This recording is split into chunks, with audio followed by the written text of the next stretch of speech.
Bonjour à tous.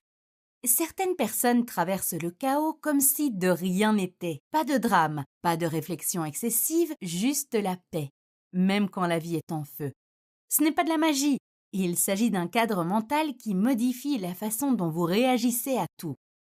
Si vous vous êtes déjà senti déclenché par les mots de quelqu'un, fatigué de réagir de manière excessive à des choses qui ne devraient pas avoir d'importance ou écrasé par vos propres pensées, alors ces 4 habitudes mentales sont exactement ce qu'il vous faut.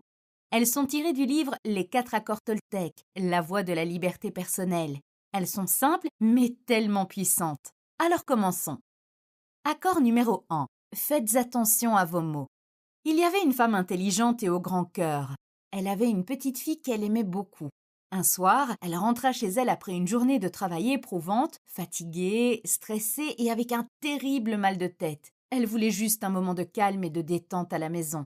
Mais sa fille, elle chantait et dansait pleine de joie. Trop fort, et à ce moment-là, la mère a craqué. Tais-toi! Tu as une voix affreuse! Tu peux te taire? Sa voix n'était pas laide, mais la petite fille l'a cru. Après cela, elle n'a plus chanté, parce qu'elle croyait que sa voix était laide et qu'elle dérangerait quiconque l'entendrait. Elle devint timide à l'école et même parler aux autres devint difficile pour elle. La petite fille a grandi et même si elle avait une belle voix, elle n'a plus jamais chanté. Les mots sont puissants. Ils peuvent créer le plus beau des rêves ou détruire tout ce qui vous entoure. Les mots sont comme des graines et notre esprit est comme un terrain fertile. Si nous disons du mal aux autres, nous jetons une mauvaise graine dans leur esprit. Et cette graine poussera, tout comme une vraie graine pousse pour devenir un arbre. Cette petite fille est devenue timide parce que sa mère a jeté une mauvaise graine en disant que sa voix était laide. Voilà ce qui échappe à la plupart des gens. Il ne s'agit pas seulement de ce que vous dites aux autres, il s'agit aussi de ce que vous vous dites à vous-même. Je suis trop bête, je me plante toujours, personne ne m'aime. Ces mots sont comme de mauvaises graines, et si vous les répétez suffisamment, vous commencerez à les croire et à vivre comme si elles étaient vraies. Mais voici la bonne nouvelle. Si les mots sont comme des graines, vous pouvez aussi choisir de planter de bonnes graines à la place. Utilisez donc des mots positifs pour vous-même. Voici un autre moment où nous devons faire attention à nos mots. L'auteur précise que faire attention à ces mots signifie également ne pas faire de commérage sur les autres.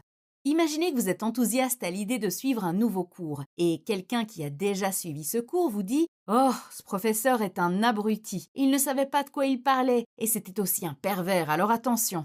Une partie de vous y croit et vous vous rendez au cours. Pendant que le professeur parle, vous ne vous rendez pas compte que vous le voyez à travers la lentille de la personne qui a lancé ce ragot. Vous transmettez alors ces ragots à d'autres personnes et ils commencent à voir le professeur de la même manière, un con et un pervers. Finalement, vous détestez la classe et vous l'abandonnez. Mais ce n'était pas à cause du professeur, c'est la personne qui a lancé les ragots qui est à l'origine de ces mauvaises paroles. Maintenant, pensez au nombre de fois où vous avez colporté des ragots sur quelqu'un juste pour étayer votre point de vue. Mais votre opinion n'était que cela, votre opinion, votre point de vue. Elle n'est pas nécessairement vraie, votre opinion est le fruit de vos croyances et de votre propre perception. Faites donc attention à vos mots. Ce que vous dites aux autres, ce que vous vous dites à vous-même, et même ce que vous dites derrière les autres. Et si quelqu'un dit du mal de vous, cela nous ramène à notre deuxième accord qui est le suivant. Accord numéro 2, ne prenez rien personnellement. Soyons réalistes. Quelqu'un parle dans votre dos ou vous dit quelque chose de mal en face. Il est clair que cela fait mal. Il est difficile de ne pas le prendre personnellement. Mais voici la vérité. Rien de ce que les autres disent ou font n'est dû à vous. Il s'agit toujours d'eux, de leurs croyances, de leurs blessures, de leurs mauvaises journées, de toute leur histoire intérieure qui, soit dit en passant, n'a presque rien à voir avec vous. Vous vous souvenez de l'histoire de la mère et de la fille? La voix de la petite fille n'était pas laide. La mère était épuisée, stressée et avait un mal de tête insupportable. Ces mots durs ne concernaient pas sa fille, c'était sa propre douleur qui éclatait au grand jour. Mais la petite fille a souffert parce qu'elle l'a pris personnellement. Les mots ne blessent que si l'on est d'accord avec eux. Par exemple, quelqu'un dit « tu es stupide ». Si vous n'y croyez pas, ça passe tout de suite. Mais si vous y croyez, ne serait-ce qu'un peu, ce mot s'incruste, devient un poison et reste en place pendant des années. Lorsque quelqu'un vous juge, il réagit à une version de vous qu'il a créée dans son esprit. Ce n'est même pas un vrai vous, ne le prenez donc pas personnellement. L'auteur dit que même si quelqu'un pointe une arme sur vous, ne le prenez pas personnellement, car même dans ce cas, il ne s'agit pas de vous. Cette personne est confrontée à ses propres blessures, à sa colère et à sa propre histoire. Lorsque vous prenez quelque chose personnellement, c'est comme si vous mangiez les déchets émotionnels de quelqu'un d'autre. Il vous les jette à la figure et vous les avalez. Ces déchets deviennent alors les vôtres. En réalité, cette personne ne fait que gérer ses propres sentiments et opinions. Même les compliments fonctionnent de la même manière. Lorsque quelqu'un est heureux, il dit « Tu es incroyable, tu es un ange ». Mais lorsqu'elle est en colère, elle se retourne « Tu es terrible, tu es le pire ». Qu'est-ce qui a changé? Pas vous, mais leur humeur. Et quand leur humeur change, la version qu'ils ont de vous change aussi. Lorsque vous cessez de prendre les choses personnellement, la vie devient plus légère. Vous évitez les drames inutiles. La colère et la tristesse s'estompent plus rapidement. Le monde entier peut colporter des ragots sur vous, mais si vous ne les prenez pas personnellement, vous restez à l'abri. Quelqu'un peut intentionnellement vous envoyer du poison émotionnel, mais si vous ne le ramassez pas, le poison reste avec lui. Si vous ne prenez rien personnellement, vous pouvez voyager dans le monde avec votre cœur complètement ouvert et personne ne peut vous blesser. Accord numéro 3, ne pas faire de suppositions. Le mari jette un coup d'œil à son téléphone et sourit. La femme pense, il est en train d'envoyer un message à une autre femme. Vous envoyez un message à un ami, 2 heures passent et vous n'avez pas de réponse. Il m'a bloqué? Est-il en colère contre moi? Votre patron vous dit, on peut se parler? Oh non, j'ai des problèmes. Nous avons tendance à faire des suppositions sur tout. Nous supposons, nous comprenons mal, nous prenons les choses personnellement et nous créons dans notre tête tout un film qui n'a jamais existé.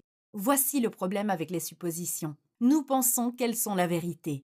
La vérité, c'est que nous ne savons pas si nous ne demandons pas. Prenons l'exemple d'une relation. Un mari rentre du travail. Sa femme est en colère, froide, distante. Il ne sait pas pourquoi. Et la femme pense, il devrait savoir pourquoi. S'il m'aimait, il le saurait. Elle a fait une supposition. Au lieu de demander ce dont elle avait besoin, elle s'attendait à ce qu'il lise dans ses pensées. Lorsqu'il a échoué, elle l'a pris personnellement et le fossé s'est creusé entre eux. Et vous vous souvenez de l'exemple dont nous avons parlé plus tôt. Aujourd'hui, le mari regarde son téléphone et sourit. La femme suppose qu'il la trompe et elle le prend personnellement. Elle est même en colère, non pas pour quelque chose de réel, mais pour une supposition qu'elle a faite toute seule. C'est dire la rapidité avec laquelle les suppositions peuvent blesser les sentiments et ruiner la confiance, ce qui entraîne de nombreux problèmes avec les personnes que l'on est censé aimer. Mais cela ne concerne pas que les couples. Nous faisons des suppositions partout. Au travail, avec nos amis, avec les voisins, même avec des inconnus au supermarché. Nous supposons, nous nous méprenons, et à la fin, nous nous fâchons ou nous sommes tristes. Cela se passe sans qu'un seul mot ne soit prononcé. Et le pire, nous avons aussi tendance à commencer à faire des commérages sur base de suppositions. Nous croyons que cette hypothèse est vraie et nous la transmettons à quelqu'un d'autre. Par exemple, votre cousin reste à la maison pendant la journée de travail. Vous supposez donc qu'il est paresseux parce qu'il n'a pas trouvé d'emploi. Mais peut-être travaille-t-il à domicile, peut-être a-t-il créé une entreprise et n'a-t-il plus besoin d'un travail de 9 à 5. Vous ne savez pas, vous ne demandez jamais rien et vous ne clarifiez jamais les choses. Vous vous contentez de supposer et vous transmettez déjà votre supposition à d'autres membres de la famille. Qu'il est paresseux et qu'il gâche sa vie. Il gâche sa vie. C'est ainsi que le poison se propage rapidement sans le moindre fait réel. Ne vous contentez pas de supposer, demandez, clarifiez. Si votre ami ne répond pas à votre message, au lieu de supposer qu'il vous a bloqué, appelez-le et demandez-lui. Il était peut-être simplement occupé et a mis son téléphone en mode vol. Si votre collègue manque une échéance au travail, au lieu de supposer qu'il est paresseux, envoyez-lui un message et demandez-lui. Le jour où vous cesserez de supposer, vous commencerez à vivre plus légèrement. Vous commencerez à communiquer clairement et surtout, vous pourrez mettre fin au drame. Mais il y a une dernière chose dont vous avez besoin pour mettre fin à tous les drames inutiles dans votre vie. Accord numéro 4, faites toujours de votre mieux. 2 personnes se présentent à la salle de sport. L'une se sent en pleine forme et soulève des poids lourds. L'autre a un rhume et termine à peine une séance d'entraînement légère. Qui a fait de son mieux? Les deux. Parce que faire de son mieux n'est pas un objectif fixe. Cela change d'un moment à l'autre. Certains jours, votre meilleur est 10 sur 10 parce que vous êtes vif, plein d'énergie. Concentré, vous vous surpassez. Mais d'autres jours, vous êtes fatigué, malade, accablé et votre meilleur résultat ne sera peut-être qu'un 3. Et ce n'est pas grave, mais il ne suffit pas de savoir que votre meilleur niveau n'est pas un objectif fixe. Voici 3 autres choses que vous devez savoir si vous voulez toujours faire de votre mieux. 1. N'en faites pas trop et n'en faites pas trop peu. C'est le piège dans lequel tombent la plupart des gens lorsqu'ils font quelque chose, que ce soit au travail, dans une relation ou dans n'importe quoi d'autre. Parfois, nous en faisons trop et nous nous épuisons. Parfois, nous ne donnons pas le meilleur de nous-mêmes et nous le regrettons plus tard.